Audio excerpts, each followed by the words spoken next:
A lot of people don't understand this for some reason. Okay, today we're going to be discussing the idea Diablo 4 is just Diablo 3 11 years later. That's effectively what people are saying, right? Like, is this an accurate, like, summarization of what people are saying? I just want to make sure that that's generally what we're talking about. So we're not going to be arguing against something that wasn't said. So, number one, Diablo 3 is a good game, fundamentally. Buttons feel good to press, no desync, numbers feel good. So I think at its very core, Diablo 3 is a fundamentally good game. The problem that Diablo 3... This is the biggest problem that Diablo 3 had. It's the fact that all of the content in the game was just the same thing. And that's where Path of Exile lapped them over and over and over. It's because Diablo 3 had no end game besides G-Rifts. There were no bosses that you had to beat that were really hard, like Shaper. There were no, like, really cool, interesting maps, like Delirium maps. There weren't, like, weird summon bosses like Cortex that you can do. The entire endgame in Diablo 3 was doing greater rifts. Like, that's why it was bad. The builds got stale as well. Well, yeah, but that's because the game was 11 years old, I would say. I think that most builds get stale. Like, most people that play PoE don't play the same build for a long period of time either. They mean the negatives are present? Okay. Diablo 4 is a lot darker in tone versus Diablo 3. I think this is just like a fact. Diablo 4 has a much better and much more in-line tone with what I would expect from a Diablo game. You know, you see, like, the video that they do for the lore, and it's about big, hairy, sweaty dragon, or, like, not dragon, demon men beating up other big, hairy, sweaty angel men. And, like, that's it. Why do they want to do that? Because they fucking hate each other, and there was, like, some dragon that some guy tore out of himself, which sounds pretty cool. Like, there's not, like, this weird fucking, like, weird, like, Game of Thrones going on. There's not this misunderstood villain.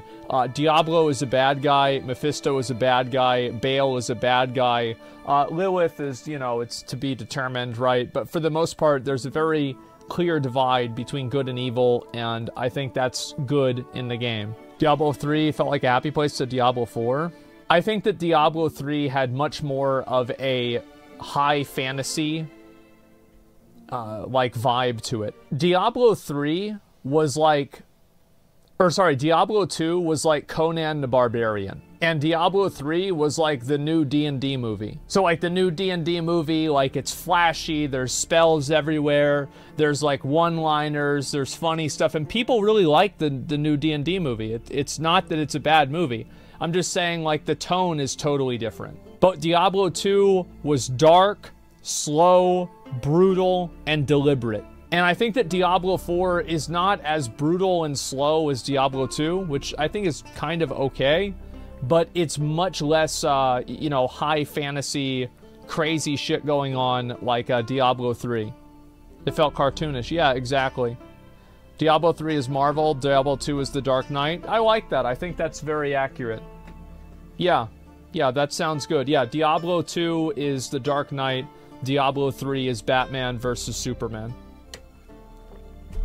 Diablo 3 had Disney graphics? I don't think the graphics for Diablo 3 were that great. Like Strife says his reviews, they gave Diablo 4 a 9 out of 10. Well, everybody is going to be rating Diablo 4 based off of the story and a very limited version of the endgame. Now, also, Diablo 3 was massively bugged on release. And I really want you guys, I don't think that anybody can really appreciate how actually bad Diablo 3 was on release. Like, I'm not kidding. Like, it was so fucking bad. It was insane. The game cost $70. What is Cash Shop and Battle Pass? Upcoming expansion with cost. No idea why people are okay with this. Because people have $70 and they want to play the game. That's why. I mean, most AAA games now are gravitating over towards $70. And most people don't care about a battle pass because if they don't want to use it, they don't buy it. I would say less than 5% of like the actual people that are going to play Diablo have a strong opinion on the battle pass, and 5% of that 5% would actually act on it. Diablo 3 Auction House was a massive W, not a fucking joke. Yeah, I think that the Diablo 3 Real Money Auction House was really interesting too, but let's not pretend like it wasn't very much disliked as well. So let's go take a look at the other stuff. Diablo 3 is massively bugged on release. And I want to talk about some of the bugs that Diablo 3 had on release, just so you guys can understand how horrible it was. So in Act 2, there were NPCs that would run away from you and throw bombs at you, and the bombs would go off the camera and then fall down, and because of the, like, some weird pixel thing, they would hit you as soon as they touched the top of the screen, so they would instantly kill you. There were these wasps that would shoot miniature wasps at you. They'd shoot like 4 of them, and they'd be moving slow at you, but then the wasps would disappear. The projectile wasps would disappear, and then you would have to, like, either remember where they came from, because they could still hit you even if they were invisible. So that happened. I watched somebody lose their hardcore character to that. In Act 3, there were a lot of, like, really weird, like, there were these NPCs that had, like, they had, like, 4 legs and, like, 5 arms, and they had, like, butcher cleavers, and, they would teleport on top of you like every fraction of a second, and because of the scaling in the game, they would basically one-shot you unless you one-shot them. Pretty much any class that wasn't massively geared out, like, just couldn't clear the content at all and would just instantly get one-shot. There was also a mechanic where whenever there was a yellow elite, that's like a big elite surrounded by weaker minion NPCs, the yellow elite would have an aura that would make the minion NPCs literally invulnerable. So you couldn't even kill them or CC them or anything, so they would just run you down and kill you. Then you also had NPCs that had like a base movement speed of 200%, and then you had the multiplicative value of like the faster movement speed of, like, let's say being an elite. So now they're moving at like 700% speed, and you just literally can't outrun them. So there was that. Oh, the best way of farming gold in Diablo 3, well, one of the best ways was to play a demon hunter and basically do something that was like kind of like Blade Vortex in PoE, where it's like an AoE around you, and break all of the pots before you got up to Leoric. That's all you would have to do, is just simply break pots, and this was like the 3rd best gold farming method in the game. Then for like another 3 weeks or so, the best way of farming was to go and kill the butcher's wife underneath Old Tristram, in the cellar, and you would just kill the butcher's wife and then reset the instance over and over and over, and that was the entire game. Let's see. Of course, you would always get hit by things that you weren't in. You were not standing in something, but you still get hit by it. Obviously, like, you had tons of like server issues and stuff like that happening. Let's see, what else were the problems? Oh, Demon Hunter was bugged, and there was an attack, I think it was called like Nether Tentacles, and it was dealing damage every single like 0.1 seconds whenever it should only deal damage 1 time. So a Demon Hunter would be able to like insta-phase an Inferno level Belial in a fraction of a second whenever they should be taking like 30 seconds to kill it. And they didn't fix that for an entire month, so everybody was playing Demon Hunter. Butcher had a wife? No, sorry, it was the blacksmith. It was not the butcher, it was the blacksmith's wife. Let's see, besides that...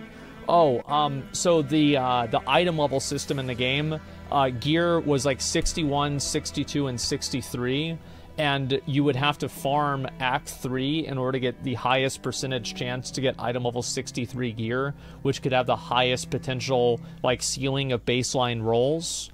No, Error 37 was just, like, that was, like, 2 days.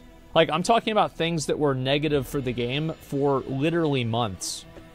Mobs were way, way squishy. Well, the mobs were not way too squishy. What happened is that everybody built for damage because you couldn't outscale the damage that the mobs would deal. And you saw this even with Kripparrian, is like Kripparrian all the time. If you would watch his original Diablo 3 streams, I watched every single one of them, he would very regularly run away from mobs. And this is as a barbarian that he spent 15 hours a day farming gear for, and he couldn't even stay alive versus Act 2 yellow mobs. So it was just fucking insane. And let's see, besides that, oh, all of the legendaries were pretty much garbage. There was a handful of good ones like Andariel's Visage, and I think Witching Hour was also very good on release. But the majority of uniques that were, legendaries that were in the game at the time, I think Manticore was also very good. Thunder Fury wasn't in the game on release. I think Corrupted Ashbringer got added in later on. Echoing Fury, I think Echoing Fury got reworked. It got reworked like about halfway through the game, and it became the best weapon in the game because it had a chance to fear. And so a lot of legendary items were complete trash, and nobody wanted them.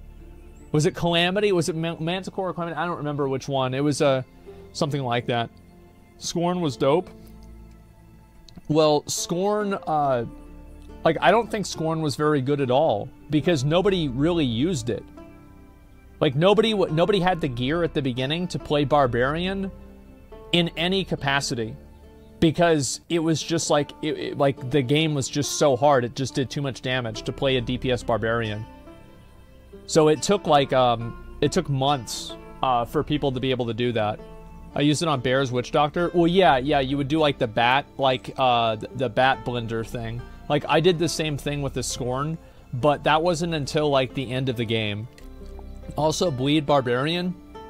It's funny to hear people giving this insight because you actually don't remember what happened. So what happened was that whenever Inferno came out, bleeds were so fucking garbage that nobody wanted to use them. And then Blizzard came out with a new change that was called Monster Power Level, and it allowed you to do the highest difficulty on Monster Power 1 through 10. And that was the patch that they massively buffed Bleed, and that's whenever Rend was really, really good. But before that, it was complete garbage. So yeah, I mean, I played dude, I played this game like it was a job. And it was. I sold things on the Real Money Auction House. Diablo 3 had massively controversial. I don't care if I spelled it wrong. Controversial Real Money Auction House. Let's see here. Diablo 4 needs to get rid of cosmetics or reduce the price 95%. Or what? I don't understand. Like, what do you think is going to happen? Yeah, the Real Money Auction House was, like, extremely controversial. Because you've got to keep in mind that, oh yeah, Diablo 3, literally unplayable first 72 hours week. So that was a big factor, too. $18 for horse armor, though? Well, just don't buy it. I mean, what's wrong with you? Anyway, so that would be my solution, is if you don't want a cosmetic in the game, just don't buy it. If you don't want to support it, don't buy it. If this is a problem for you, nobody cares. Yeah, I mean, I really, I'm sorry, but the truth is that there are two ways that you can make money on a game that is continuously updated. You either charge a subscription fee or you have microtransactions. That's really the truth. Like, that's the only way that you can continuously maintain a game. If you want a game to be continuously developed and continuously improved, you should expect to have to chip in every once in a while. Or you should at least expect other people will be able to chip in every once in a while. It's a live service game, and that's really all there is to it. Why charge $70 though? Because there's a lot of content in the base game. Like, there's the whole campaign, and also, like, you get to play you get to play the game. It's not like you have to buy any microtransactions. That's the thing. Every streamer today has had to explain to chat what a good deal $70 is compared to movies or sports. I mean, look, at the end of the day, if people don't like it, they don't buy it. Like, if you actually don't want to, if you don't want to support any of this kind of stuff and you think that it's not fair, then just don't buy the game. It's literally that simple. But don't go on a crusade constantly crying that other people are buying a game. Most people don't give a fuck. And also, I don't think that it's unreasonable. They spent a long time developing Diablo 4, and you get a lot if you buy the game. You get the whole campaign, you get access to all of the seasons in perpetuity until at least they make an expansion, which will probably be 2 years from now. Talking about $70? Like, get the fuck out of here. It's just such a weird thing to get mad about. Yeah, I'm playing $79.99 for a game I'll probably play 1,000 hours. Sounds like a good deal to me. Yeah. I played PoE since beta, probably spent $100 total. Games like this are worth the price over time easily. Yeah, there you go. Imagine crying over $70 for a game we'll be playing for the next decade. Well, I don't know. I don't know if we'll be playing Diablo for the next decade. I mean, I hope so. That would be awesome if we were. I just don't know. I mean, it could be, like, I hope so, right? I hope it'll be a good game. I hope that people will stay engaged with it. But it's impossible to say. You can pay about a $10 price hike on something that's been the same price for 30 years. It was coming eventually. Yeah, I know. If it wasn't online only, I'd be far more open to buying it, but losing everything whenever they shut down the game is a no-go to me. Like, I don't know. I mean, do you play World of Warcraft? I mean, every MMO is like that. Like, yeah, do you play any MMOs? MMO versus Diablo is a different case. How's it different? Like, in your mind, and, like, I agree that it's different, but, like, I think it's different in a bad way. I think that it makes your argument weaker. The idea that, like, an MMO, like, I would feel really sad if I lost all the things in WoW that I've accomplished over, like, 15 years. But, like, most Diablo characters are pump and dump. You know, you play it a lot for 3 months, and then the new season comes out and you play a new character. Like, I don't care about my Diablo characters in the same way that I care about my WoW characters. So, like, I don't understand the logic that, like, what, so your Diablo characters are more important? Like, most people make a character for, like, a few months and then they move on and never play it again. Like, yeah, I don't understand the logic at all. Then why is there cosmetics? Well, because people will buy them, and people like looking cool in the game. Every Diablo-like game, I always play one character. Did you play Diablo, Conrad? All right, we're gonna get through this. Did you play Diablo 3? Oh, actually, wait a second. What was the Diablo game that you did play? I played all except Immortal. Did you play the seasons in Diablo 3?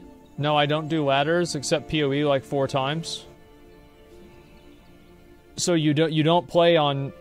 So, like, you didn't play on the, like, could you even play Diablo 3 without a season? Like, I don't even understand that. You could? I didn't even know that. So you're saying that you played Diablo 3 the entire time with one character and you never played any of the seasons? Diablo 3? No, I got bored after Reaper Souls. What Paragon level did you get in vanilla Diablo 3? Not gonna lie, I don't remember. It wasn't one of the things I played for. You don't even, like, what was, like, if you had to guess, like, what was the Paragon level you got to in vanilla D3? So you don't even remember what Paragon you were at? Maybe 800? Okay, that's what I thought. You're lying. You don't know what you're talking about at all. That's not the way the game worked. Paragon 100 was the cap. You couldn't go above 100. You don't even know what you're talking about. You couldn't even, like, there were people, like, I was Paragon 100 in vanilla D3, by the way. I was. I have videos and pictures and everything to prove it. I also cleared Inferno Diablo on hardcore. You could only reach Paragon 100 in Diablo 3. Now, in the pre-patch for Reaper of Souls, they combined everybody's Paragon levels together, and in the process of combine, like I said, I don't remember. I do. And so, like, this is what I'm saying, right, is, like, so, like, can you see why I wouldn't really take somebody's opinion super seriously that doesn't even remember the game they're talking about? Like, I'm not trying to be rude, but, like, if you don't even know what's going on in the game, like, am I really gonna listen to what you're saying? So, like, whenever, because, like, obviously, every sort of, like, leveling mechanism, this is how Paragon levels worked in Diablo 3, right? So, this one was, like, 100, right?